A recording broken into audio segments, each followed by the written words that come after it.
Hari ni saya buat cornflake salted caramel yang tengah viral tu. Resepinya mudah je. Saya guna satu paket cornflake. Lepas tu bakar kejap, ketepikan. So, kita buat sos pula. Sos ni senang je. 1 cawan setengah gula caster. Gula caster lagi halus, lagi senang dia nak cair. So, senang pun lama jugalah ambil masa. Tak perlu kacau. Korang goncang je macam ni. Bila dah cair and ada ketulan-ketulan sikit-sikit tu barulah korang kacau guna sudu atau spatula, okay.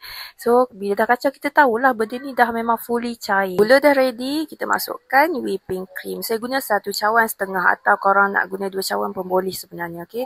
So, saya pakai non-dairy. Resepi asal kebanyakannya guna dairy whipping cream sebab dia akan lagi berlemak lah. Lepas tu masukkan 1 blok butter dan kacau sampai larut.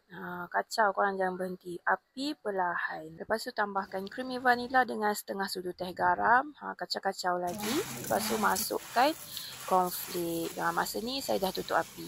Sebelum masuk cornflake tutup api and gaul lah. Digaulkan ke semua. Korang letak je ke semua satu kotak.